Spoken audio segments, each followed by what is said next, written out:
Good evening, it's 8 o'clock. I'm Sally Burdett, live from Johannesburg. Your top stories this evening. 5 teenagers appear in court while a 6th is arrested over the brutal murder of Teresa Temane. The suspects allegedly all part of a teen gang called the Madura Squad. If you didn't have any relationship, my question would be, why did you go? Former Finance Minister Trevor Manuel hints that former Sports Minister Fikile Mbalula is closer to the Gupta family than he wants to admit. Pastors from various churches laid charges with the police over the so-called resurrection video. We start in Limpopo, and anger greeted 5 suspects implicated in Teresa Temane's murder. 5 teenagers appeared in the Polokwane Magistrates Court today. The accused are all between 14 and 16 years old. Today also a 6th teenager was arrested. Now they allegedly beat and kicked Temane to death while filming the killing on a cell phone. Linda Kuhle has that story.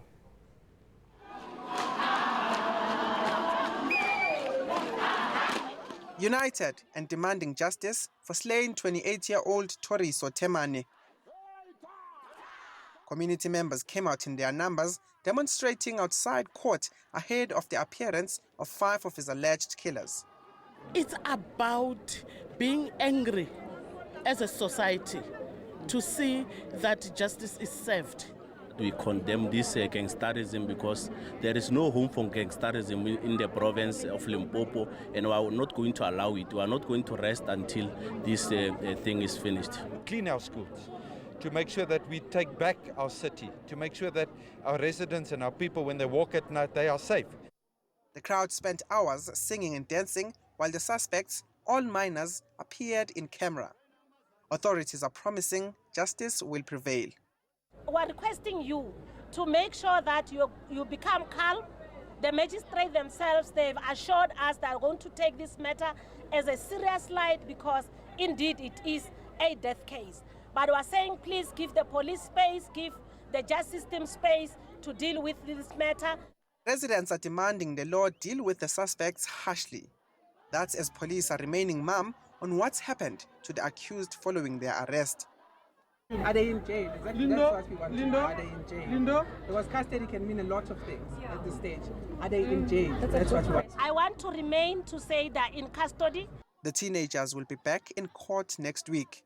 Polokwane. Well, a gang that calls itself the Madura Squad is now being investigated for possible links to the mob murder of Teresa Temane. Dura is a word for expensive. It's borrowed from the Afrikaans word duur, meaning expensive. The teens have a social media presence and have been discussing the murder and their alleged involvement online. Manalede Matabogo Mashetla has this report. This is the Madura Squad prayer, posted by one of the gang members late last year. Our 911, who art in Madura Squad, forgive us for our murdering as we forgive those who fight with us. Lead us to brutal fruit, not to black label, for thy is the Madura Squad, forever and ever, in peace's name. A group of teenagers who boast of their flashy lifestyle, expensive branded clothes, alcohol, and stacks of banknotes. On Sunday, the suburb of Flora Park in Polokwane woke up to tragic news. A young man was found, badly beaten and dumped. Teresa Temane died from his injuries shortly after arriving in hospital. A video of the assault was posted on social media shortly after his death. The gruesome footage documenting Temane's last moments alive. The Madura Squad discussed the assault on social media on Sunday afternoon. This conversation with one teenager bragging that he won't go to prison for the murder.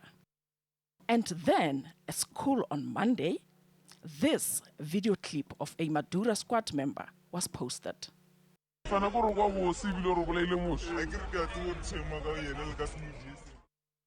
Dismissing the murder because his father is allegedly a former police officer. But police are taking the Madura gang very seriously. They have arrested a group of teenagers, many of them believed to be in this gang. The children are all underage, but will have to face the consequences if found guilty of the murder. Manaledi Matabukhema, Johannesburg.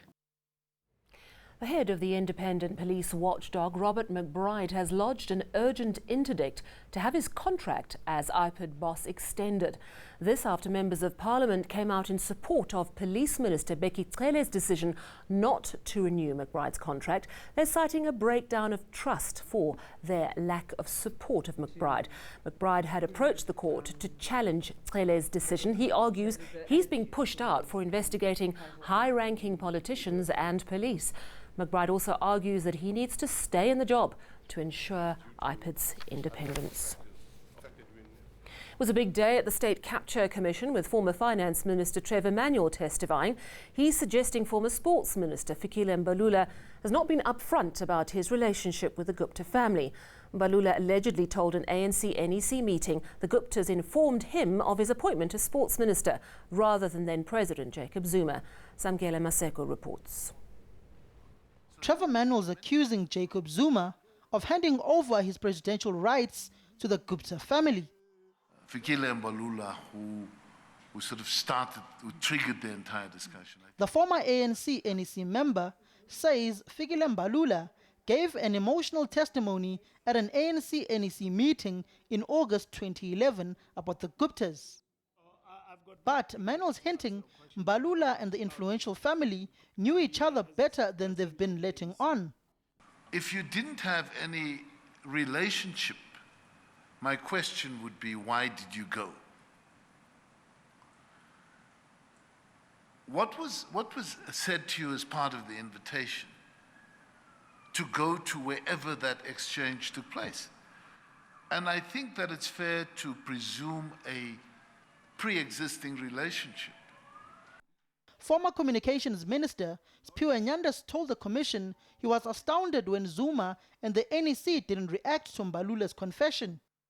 All the officials were in that meeting, made any comment about that. But of course, perhaps the owners would have been on the person at whom these allegations were being made, because the person who bore responsibility for appointments to cabinet is the president. Yes. In a letter, Mbalula says he wasn't able to meet the 22nd of February deadline to respond to Manuel and is asking for an extension. Samkele Maseko, Johannesburg. The storm over the so-called resurrection video continues. Today, a group of religious leaders laid a charge of fraud against Pastor Alf Lukau over that footage, claiming it's disgraced the church. But as Malungelo Boy reports, some of those complaining to the police have themselves been accused of fraudulent spiritual acts. I would like to call upon the pastor. We go to Nelson Mandela's grave and erase him up. And we go to every funeral parlor and raise the dead. Now it's clear that this is a fraud. That's Pastor Mboro outside the Alleluia Ministries International Church, demanding answers from Pastor Alf Lukau over this footage. But when Lukau failed to appear, they resorted to this. God forgive me for, and ask Baruti for being not there for the people. Then Mboro and other men of the cloth took their fight to the police, where they laid a fraud charge against Lukau. Mboro was once reportedly to have claimed to have gone to heaven and taken photographs of himself there. He's saying that was a smear campaign against him. Mboro and other pastors deny their actions now are sparked by jealousy. I donated 22 houses. I could buy expensive houses and cars so and you're all not that. Jealous of you him? see, You're if not jealous that I he's was making more jealous, I wouldn't give money. What's wrong with making money? There's We nothing. all need money. There's nothing wrong to make money. You must come here and open a shop and make money or sell something else. The pastors were not able to see Lukau to question him, so we went back to the church asking for him. Hello guys, is the pastor around? Hi guys, is the pastor around? Okay, clearly they don't want to talk because we just want to see if the pastor is around or not. Malungelo Pui, Johannesburg.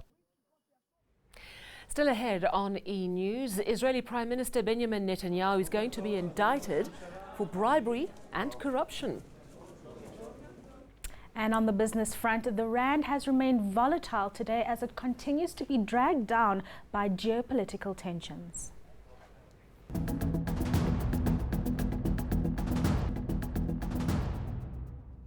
Rafia is back from her holiday. She has all the business news. Lovely to have you with us once more. Let's start with AMCU. Now, their attempts to broaden their strike out of the gold sector into other areas of mining, that has now been stopped. That has been put on hold indeed, Sally. So the mining companies, 11 of which would have been affected by this secondary strike into platinum and coal, those were going to be affected. They went to the Labour Court and they called for the sympathy strike to be put on hold so that a resolution can come up between Sibanye-Stillwater and AMCU, which is the original fight.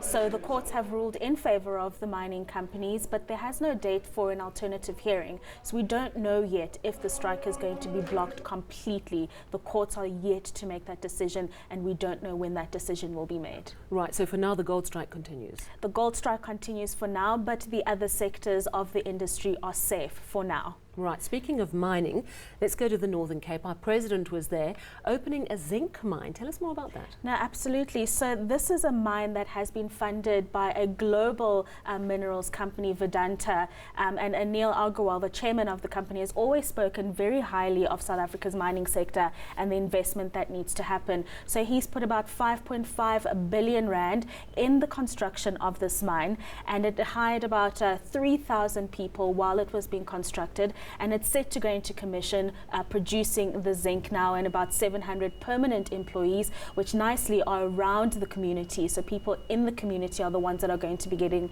these permanent jobs between now and the end of the year.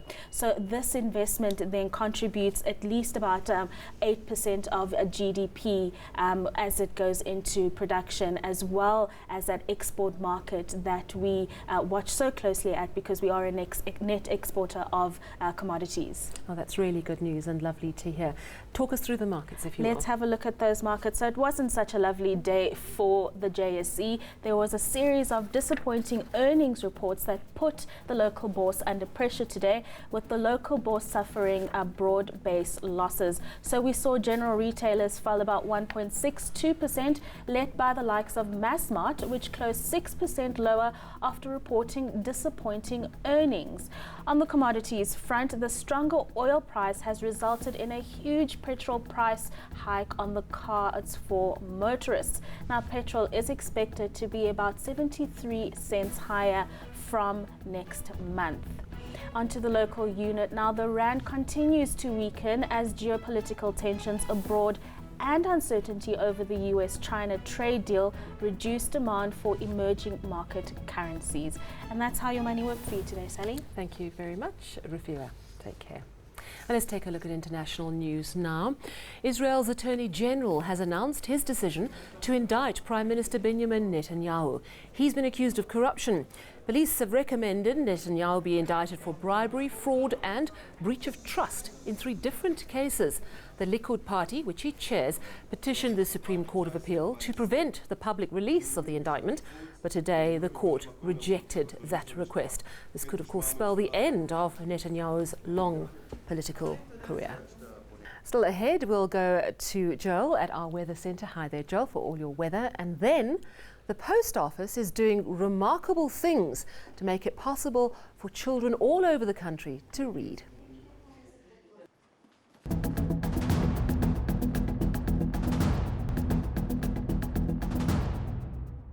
Let's head to Cape Town and say hello to Joel Guy with all your weather news. How's my weekend looking, Joel? Kathy, Sally, rather, you're going to start off with thunder showers on Saturday in the eastern parts of the country, but a dry Sunday is expected for the eastern parts. Now, this evening we are going to have drizzly conditions going on throughout the night over the south coast and adjacent interior, including around the Cape Town. And we're going to start off Friday with rain and thunder showers going on over much of KwaZulu-Natal, spilling into the southeastern areas of Mpumalanga. Then as we go through the day, we're going to see those rain and thunder showers spreading further north into parts of the Limpopo province. It will be mostly sunny and warm to hot for much of the Free State, Northern Cape, as well as the northwest. Then in the evening, it's going to become dry for the south coast and the adjacent interior, but rain and thunder showers will continue over Mpumalanga, much of KwaZulu-Natal, and also spread down into parts of the Eastern Cape. Now, let's quickly take it closer to your part of the country. We start with the Northern Cape, where it's going to be mostly sunny and sizzling hot, especially for the northeastern areas, where highs in the mid to upper 30s are expected. A bit cooler for the western areas, Calvinia and Springbok peaking at 31 degrees. It's going to be partly cloudy to cloudy for the western Cape coastal areas and the adjacent interior, with light rain and drizzle in places. Cape Town will also start with drizzly conditions on a Friday morning, then warm up to 25 degrees in the afternoon. We are expecting partly cloudy skies and warm to hot afternoon temperatures for much of the eastern Cape. There will be a small chance of light rain towards the evening hours for the eastern parts of the province. In KwaZulu-Natal, we should see mostly cloudy skies with rain and thunder showers in most areas. Warm to hot as well for the province. Durban peaking at around 26. Hot as we go towards Ladysmith and Newcastle, where highs in the lower 30s are expected. Unsettled weather is also forecast across much of the Mpumalanga Highveld. It will be partly cloudy and dry with hot temperatures for the western parts of the province. We should also see isolated thunder showers for much of the Limpopo province. The western areas will also be dry and sizzling hot. Tawazimbe and Lephalale shooting to around 39 degrees. A mostly sunny and hot day is forecast on Friday for much of the northwest, where highs in the mid to upper 30s are expected. We are going to see similar weather across the Free State, Bloemfontein peaking at 34, 35 for Forest Smith as well as around Felcom. Gauteng should also see more of sunshine than cloud this Friday, with Johannesburg peaking at around 33 degrees. Now, just quickly looking ahead to the first day of the weekend, stormy weather will continue over the eastern areas. Otherwise, it will be mostly sunny and warm to hot for the western sections. That's all from me, Sally. Back to you. Thank you very much, Joel. Quite a scorcher tomorrow. And finally, the South African Post Office is moving post in the right direction, teaming up with a non-profit literacy group to help spread reading material to all the corners of South Africa, especially where access to libraries is limited. Tanya Neft takes a look.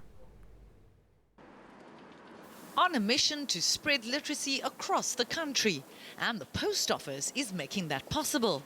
It's collaborating with non-profit literacy organisation Nali Bali and delivering reading supplements to children in areas where there's no easy access to libraries.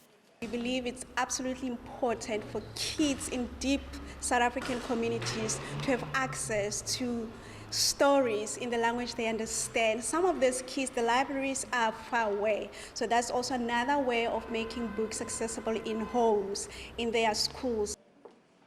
The Post Office couldn't be happier, helping young kids grow their love of reading. Research has shown that kids who read for enjoyment, they actually do better at school, and their marks increase in all subjects.